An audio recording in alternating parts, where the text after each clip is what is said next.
आते हैं बच्चों अपने कॉम्पोजिशन पे, titled as sub division of journal. So journal proper में आप वो सारे ट्रांजैक्शंस रिकॉर्ड करते हैं which do not appear where in subsidiary books. और subsidiary books as I have told, goods से रिलेटेड 4 होती हैं बच्चों, कैश से रिलेटेड 2 और डेट से रिलेटेड भी 2। एंड देयर आफ्टर लेजर वैसे ही बनता है जैसे बनता था, एंड ट्रायल बैलेंस उसके बाद सबको आता है बनाना। सो ये बात सबको समझ में आ गई। प्रश्न उठता है कि अगर बिजनेस में ढेर सारे ट्रांजैक्शंस होंगे तो प्रैक्टिकली इम्पॉसिबल है उसको एक जर्नल में लिखना। क्यों सर, अकाउंटेंट 11वीं फेल हो गया था क्या, जर्नल ही बना पाता था? नहीं, ऐसा नहीं है, बिल्कुल बना सकता था। बट इन ट्रांजैक्शंस को रिकॉर्ड करके अगर आपसे कोई पूछे बताओ इस महीने की परचेज का टोटल क्या है, बता पाओगे? पता लगा 4 ट्रांजैक्शन परचेज के फर्स्ट पेज में है, 15 ट्रांजैक्शन फोर्थ पेज पे है, 6 ट्रांजैक्शन 20th पेज पे है, तो सब स्कैटर्ड है। आई रिपीट, सब स्कैटर्ड है, उनको कंसोलिडेट करना है आपको। दैट्स व्हाई सब्सिडरी बुक्स की जरूरत पड़ती है। यहां पे ये सब एक जैसे रहेंगे। समझ में आ गया? तो आपने हिस्ट्री में फ्रैगमेंटेशन ऑफ लैंड होल्डिंग्स पढ़ा होगा, जमींदारी सिस्टम में। कुछ लोगों के पास जरूरत से ज्यादा लैंड एरिया होता था, कुछ के पास इतना छोटा लैंड एरिया होता था बेचारे खेती नहीं कर पाते थे। तो क्या किया गया, जिनके पास ज्यादा लैंड एरिया था काट के गरीब लोगों को दे दिया गया। समझ गया? और जिनके पास कम लैंड ज्यादा था उनका लैंड छीन लिया। तो गवर्नमेंट ने भी कुछ ऐसा ही किया था। इस सिस्टम में आप इंटरनल चेक नहीं कर सकते क्योंकि जर्नल एक इंसान बनाता है, और अगर उसके दिमाग में कहीं चोरी चकारी चली आई तो वो फ्रॉड करेगा, और उसको फ्रॉड की आपको कान खबर लगेगी नहीं। तो सर यहां पे फ्रॉड कैसे बचेगा? Mister X will prepare the subsidiary books, mister Y will prepare the subsidiary books, and journal proper prepare करने की जिम्मेदारी मिस्टर एम को दे देंगे। तो ये हो गया सेपरेशन ऑफ पावर्स। जब आपने अलग अलग काम अलग अलग लोगों को दे दिया तो आप कहीं से भी किसी की चोरी को इजीली पकड़ लेंगे। तो आपका काम है घर में जब सब लोग आउटिंग पे जा रहे हैं तो स्विच वगैरह ऑफ करना। Is that clear? मम्मी का काम है मेन स्विच ऑफ करना, और पापा का काम है टू सी टू इट कि सारा लॉक वगैरह लग गया कि नहीं।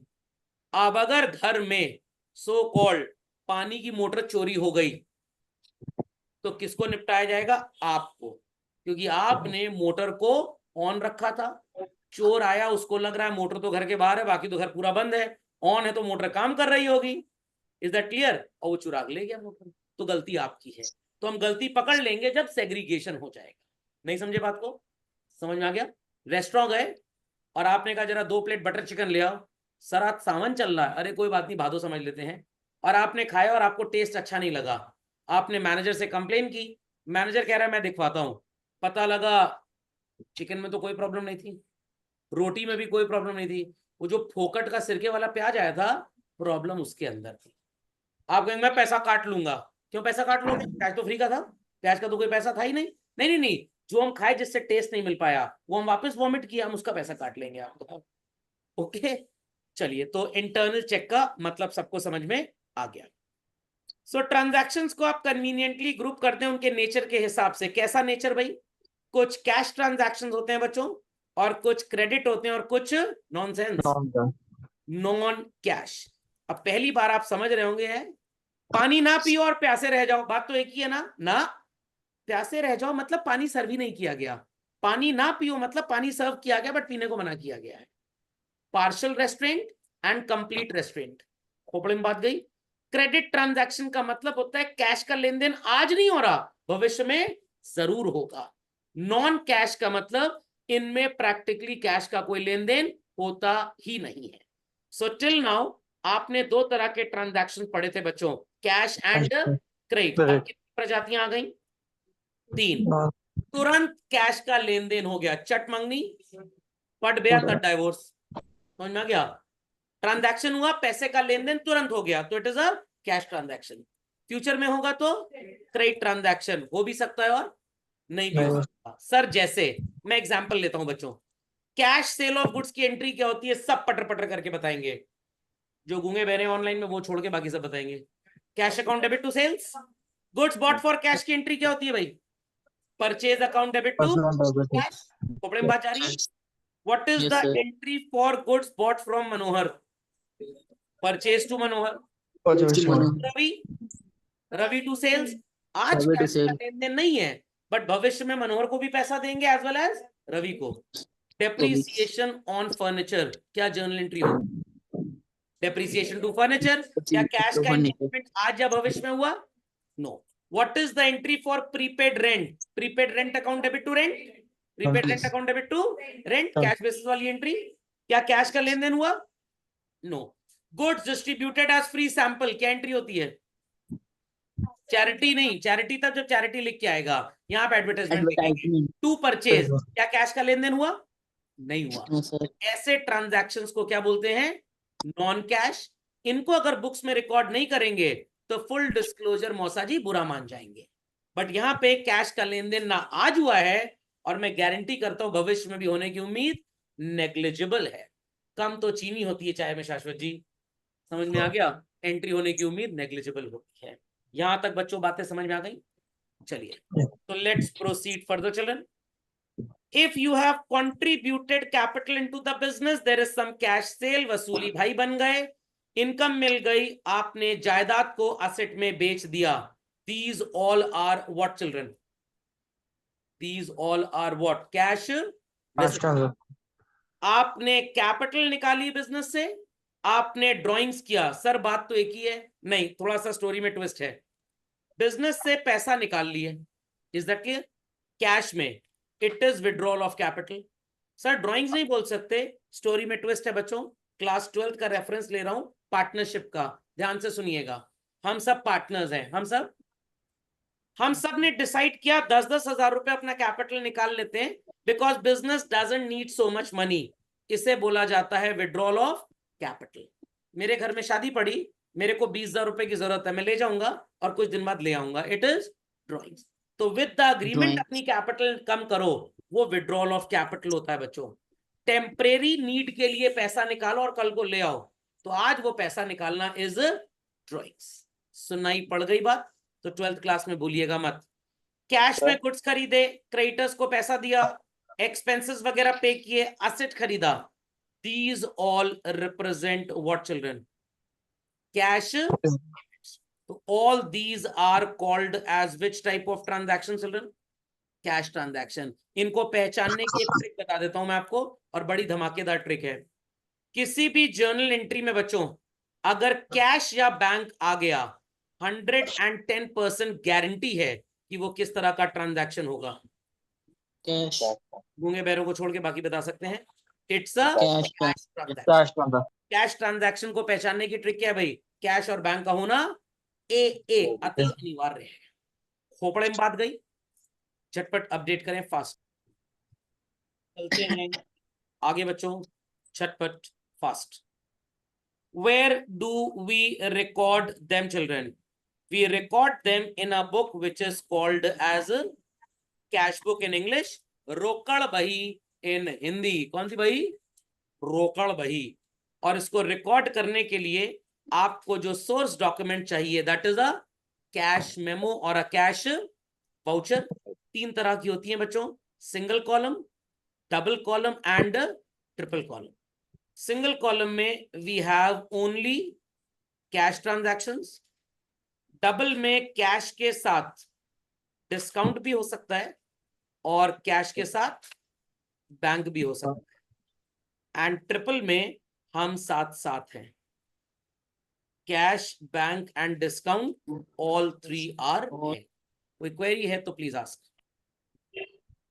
प्रोसीडिंग बैक चिल्ड्रन, हमारी दूसरी प्रजाति titled as credit transaction.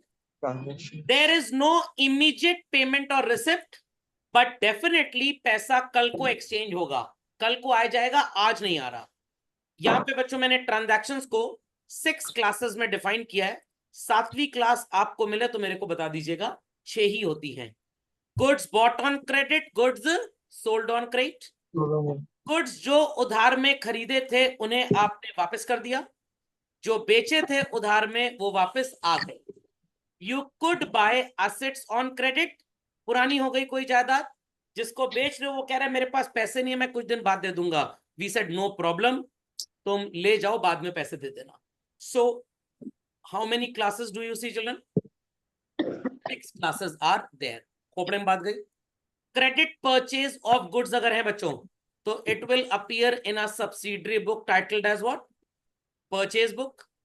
Credit sale of goods अगर है तो वो कहां जाएगा, सेल्स बुक। उधार में खरीदे थे और आज वापस कर रहे हैं, रिकॉर्ड होगा कहां पे, परचेज रिटर्न बुक। उधार में बेचे थे और आज वापस हो रहे हैं, कहां रिकॉर्ड होगा चिल्ड्रन, सेल रिटर्न। आपके दिमाग में क्वेश्चन आएगा, sir cash purchase of goods कहां रिकॉर्ड होगा, answer is cash book. Cash sale of goods कहां रिकॉर्ड होगा, sales book. Sales book, cash book, में बेचे तो सेल बुक में जाएगा। उधार में खरीदे थे और वापस कर दिए तो परचेज रिटर्न बुक में जाएगा। बट अगर कैश में खरीदे थे और वापस कर दिए तो कहां जाएगा, कैश बुक में। ध्यान देने वाली बात है बच्चों, ऐसे ट्रांजैक्शन 11th क्लास के सिलेबस में नहीं बताते बच्चों को। Is that clear? आप गलती ना करें इसलिए मैं बता रहा हूं आपको। उधार में बेचा और वापस आ गया, कहां रिकॉर्ड होगा, सेल रिटर्न। कैश में बेचा और वापस आ गया, should go in cash book. But ऐसे ट्रांजैक्शन अगेन क्लास 11th में नहीं होते हैं। Is that understood? और सर ये कहां जाएंगे, उधार में आपने असेट खरीदी या बेची, are these goods children, no. Are we buying और selling them for cash, no. तो सर ये तो अनाथ हो गए। जिसका कोई नहीं होता उसका कौन होता है, जर्नल प्रॉपर। कौन होता है, जर्नल प्रॉपर। जर्नल मत बोलिएगा, जर्नल तब बनता है जब सब्सिडरी बुक नहीं बनती। जब सब्सिडरी बुक बनने लग जाती है तो इसी जर्नल का नामकरण संस्कार हो गया है, they are called as what, journal proper. मैं टीचर तभी तक था जब तक आपको प्यार से पढ़ा रहा था, होमवर्क नहीं दे रहा था। जब होमवर्क भयंकर मिलना चालू हुआ, आपने मेरा नाम खड़ूस रखना चालू कर दिया। समझ में आई बात कि नहीं आई बात? जर्नल तब बनता है when there is so called no subsidiary book. Subsidiary book जब बन गई तो journal is not journal, it is what, journal proper. Why? Because it is being prepared in a proper manner. नहीं समझे बात को? समझ गए भाई? चलिए, सो बुक ऑफ रिकॉर्ड कौन सी है मैंने ऑलरेडी आपको बता दिया, वही सब लिखा है इसलिए कुछ नया नहीं है। परचेज बुक प्रिपेयर करने के लिए आप परचेज इनवॉइस यूज करेंगे बच्चों। सेल्स बुक के लिए सेल्स इनवॉइस। डेबिट नोट काम आएगा परचेज रिटर्न बुक में, और क्रेडिट नोट काम आएगा सेल रिटर्न बुक में। आप समझ में आया क्यों परचेज रिटर्न और सेल रिटर्न पढ़ाते टाइम आपको ये नोट्स पढ़ाए गए थे बच्चों? याद आ गया? दो तरह की होती हैं बच्चों subsidiary books. One is called as simple, not a part of course, बकवास। Other is called as analytical और कॉलमनर। समझ में आ गई बातें? समझ में आ गई बातें? अपडेट कर लीजिए कंपोजिशन। यस।